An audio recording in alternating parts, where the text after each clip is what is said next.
नमस्कार। आज के इस वीडियो में हम देखेंगे हाल ही में जो सीजीपीएससी द्वारा पीएन की भर्ती परीक्षा आयोजित होने वाली है उससे संबंधित महत्वपूर्ण प्रश्न। तो चलिए शुरू कर। पहला प्रश्न दिया है, छत्तीसगढ़ विधानसभा के प्रथम उपाध्यक्ष कौन थे? काफ़ी इंपॉर्टेंट क्वेश्चन है। इसका आंसर होगा ऑप्शन ए, श्री बनवारी लाल अग्रवाल। ये पहले उपाध्यक्ष थे। अगर वर्तमान समय में कौन है ये पूछ लिया जाए तो आप कहेंगे श्री मनोज सिंह मंडावी। ये छत्तीसगढ़ के वर्तमान विधानसभा अध्यक्ष हैं। अगला प्रश्न देखिए, संविधान की 12वीं अनुसूची किससे संबंधित है? तो इसका आंसर है ऑप्शन बी, नगर पालिकाओं से। तो 12वीं अनुसूची में नगर पालिकाएं दिया गया है संविधान के। किस अनुच्छेद के अनुसार राज्यपाल अध्यादेश जारी कर सकता है?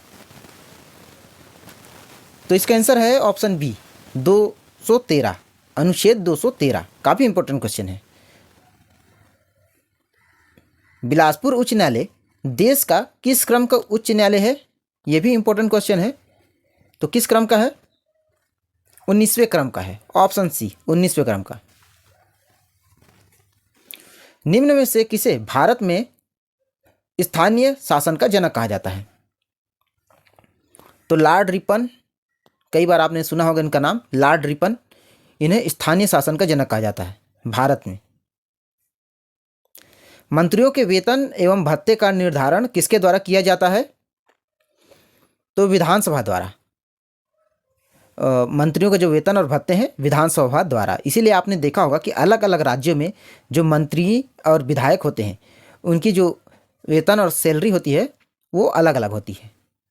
तो इसका जो सही आंसर होगा विधानसभा। मंत्री परिषद को सलाह देने का कार्य कौन करता है? तो मंत्री परिषद जो है उसे सलाह देने के लिए मुख्य सचिव की नियुक्ति की जाती है। तो मुख्य सचिव मंत्री परिषद को सलाह देता है। प्रदेश की ब्यूरोक्रेसी का सर्वोच्च पद होता है। तो किसका होता है सर्वोच्च पद? मुख्य सचिव। ऑप्शन ए, मुख्य सचिव का होता है। पुलिस प्रशासन विभाग किस मंत्रालय के अधीन आता है? तो ये गृह मंत्रालय के अधीन आता है।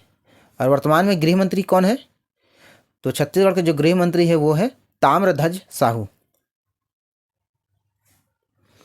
राज्य पुलिस प्रशासन का प्रमुख अधिकारी कौन होता है? तो प्रमुख अधिकारी होता है पुलिस महानिदेशक। इन्हें कहते हैं डीजीपी, पुलिस महानिदेशक, डीजीपी। और जिले में होता है एसपी, पुलिस अधीक्षक। स्थानीय विधायक और संसद किस निकाय के सदस्य होते हैं? तो किस निकाय के होते हैं? ये होते हैं जिला परिषद के सदस्य होते हैं, स्थानीय विधायक और संसद।